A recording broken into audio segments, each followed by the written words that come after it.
Tonight at 5, the future wears two gloves. Just one play at a time for me. We'll break down how Teddy Bridgewater won over the Broncos and how he plans to win over skeptical fans. A fifth wave of coronavirus. Cases are climbing and many outbreaks are happening in schools. We're all what I like to call COVID tired. Why our state leaders say this is not the time for panic. We are one of the lowest states for COVID-19 rates in the bottom 10. Plus, the race against time to bring hundreds of Americans back from Afghanistan.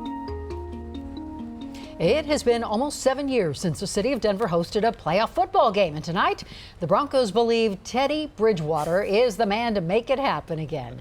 Good evening, and thank you so much for joining us for Denver 7 News at 5. I'm Ann Trujillo. I'm Shannon Ogden, and Bridgewater will make history. The first black quarterback to start the season as a Broncos starter, beating out Drew Lock for the starting job. And our sports director, Lionel BIENVENU, joins us to explain the whole decision-making process here. Lionel? Yeah, guys, look, in the last 7 months, the Broncos have gone from Drew Lock as a starter to Lock versus Bridgewater to even Steven to Teddy time. And to no one's real surprise, Teddy Bridgewater was named the starting quarterback today.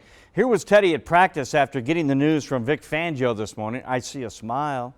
Look, this was a close competition. Drew Lock eliminated mistakes and turnovers in the preseason, but the Broncos decided to go with the safe option. Steady Teddy, the calm, cool veteran. For this coaching staff on the hot seat, it's win now or you're fired. So they believe Teddy gives them the best chance to keep their jobs and win this season. Let's go live to the UC Health Training Center right now. Broncos insider Troy Renck called this one Sunday after watching the competition Saturday in Seattle. Troy? Yeah, it was really the nuances of it because it was a very close competition, Lionel. But Teddy's veteran presence, the way he gets the team in and out of the huddle, he is more of a game manager for a team that can win with the run game and defense. So if he doesn't turn the ball over, they feel like they can win with him. He will be their fifth different starting quarterback on opening night in 5 years. But today we had a chance to talk to all those involved, from Vic Fangio to Teddy Bridgewater, and Drew Lock all spoke about the big decision. Both guys had good camps. They both played well. Both had their down moments. Both had their good moments. Thought it was good overall for both of them.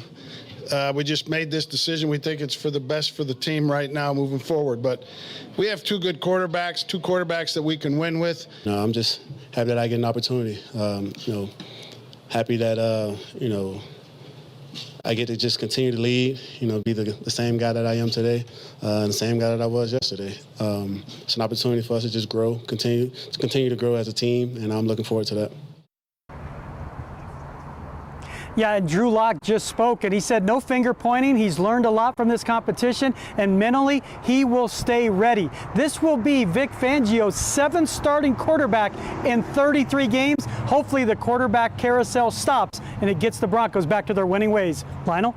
All right, Troy, thanks so much. Teddy will play Saturday in the third and final preseason game against the Rams, by the way. And this is probably not over yet. Chances are in the NFL, guys, the backup quarterback will get a chance to play at some point during the season. Injury, struggles, whatever. So we have not seen the last of Drew Lock, but we will see Teddy Bridgewater in Game 1. And it's a good start. All right, thank you, Lionel. And we know many of you have opinions on today's decision. Some opinions not fit for television, but you can send the rest to 360 at thedenverchannel.com. Colorado is the exception as our country enters now a 5th wave of the coronavirus. Our vaccination rate among the best in the country, our case rate among the lowest in the country, and even though cases have been trending up since July 4th, our hospitals have plenty of room to deal with a small surge. This is still largely a pandemic of the unvaccinated. If you are vaccinated, people can contract it, but the cases are much more minor. So please get protected. You don't want to be one of the folks that regrets not getting protected from a hospital bed or, God forbid, losing a loved one. Now, the South remains a virus hotspot. Mississippi and Arkansas are out of ICU beds. Louisiana just reported its deadliest day since the start of the pandemic. Healthcare workers cannot take a day off. If I don't show up tomorrow, there's nobody here to take care of this patient. There's nobody here to hold this phone and let them talk to their family the last time before we put a tube in them. And one Colorado nurse thought she was making a safe getaway by going to a conference with 20,000 strangers, but she found out on the last day she may have attended a super spreader event. And she believes the only reason she didn't get sick is because she's vaccinated. Denver 7's Russell Haythorne has her cautionary tale. This is our hyperbaric chamber. As the outpatient wound care manager at the Medical Center of Aurora, I am a nurse by trade. part of Marissa Baird's job is dealing with pressure. Literally. We provide pressure to the patient to where it increases the pressure over a 10-minute period so that your lungs don't collapse. It does a really great job to heal incredibly difficult wounds. She also deals with the pressures of the profession. I work in healthcare and I see people, they're dying. Few would argue nursing has been especially difficult lately. We're all what I like to call COVID tired. So when Marissa got an opportunity to take a break and head to Vegas for a conference earlier this month, we craved a little bit of fun. She jumped at it. I went to 3 concerts. We had a black and white gala. And there's that rule, of course, about travel to Vegas. Everything that happens in Vegas stays in Vegas. This is not staying in Vegas. Well, not everything. It travels with you wherever you go. In fact, the very thing many in Marissa's group came here to get away from came back with them. We came home, and within 24 hours, everybody in my immediate group tested positive for COVID. Including Marissa's roommate at that huge conference in Vegas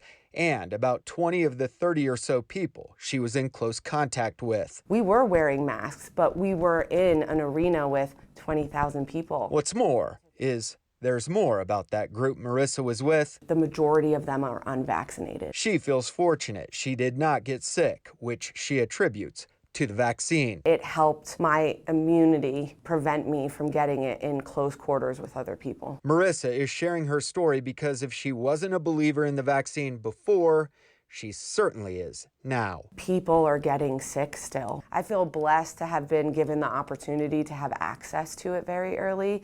I also feel blessed to have the knowledge and comfortability to have done it early on to protect me during these times. Russell Haythorne, Denver7. And today, the Denver Center for the Performing Arts became the latest venue to require vaccines for its shows. This new rule applies to Colorado Symphony, Colorado Ballet, and Opera Colorado. Masks are required for audience members over the age of 2. Proof of vaccination is required for adults. Kids who are not old enough to get the vaccine must show negative test results. And for the most part, venues and other businesses are relying on those vaccine cards to figure out if a person's vaccinated. Security experts say that system, though, is vulnerable. Because the vaccination cards are paper stock with black ink, it's very easy to duplicate. So what we've heard and what we've read about is that it's very difficult to distinguish a fake one from a real one. Experts at Checkpoint Software say vaccination cards with unique QR codes would help cut down on the fakes. A barcode would work too. And by the way, buying a fake vaccine card can cost you. It could be considered a federal crime with a prison time perhaps or up to a $5,000 fine. It is becoming clear the United States will not be able to rescue everyone who wants to leave Afghanistan. Our military is leaving the country on August 31st, according to President Biden. 82,000 people have been evacuated so far, including more than 4,000 U.S. citizens. There are at least 10,000 more people in and around the Kabul airport, and they are desperate to leave the country. They're also losing hope. For the remaining roughly 1,000 contacts that we had, who may be Americans seeking to leave Afghanistan, we're aggressively reaching out to them multiple times a day to determine whether they still want to leave and to get the most up-to-date information and instructions to them for how to do so. The president has asked for contingency plans in case the U.S. needs to remain longer. The Taliban insists that our forces must leave by August 31st. They have banned Afghan citizens from leaving the country. All I could think about was her and her not being here to see everything, to be a part of everything. Next at 5, one victim of the surge in car theft says criminals took more than a vehicle. They stole memories he built with his late wife, and he just wants that back. Because even the last time I was in that car, it still smelled like Stephanie. Plus, promising results on a booster shot for the Johnson & Johnson vaccine. It was a little cooler today, courtesy of this cold front, but that may also bring us some thunderstorms tonight.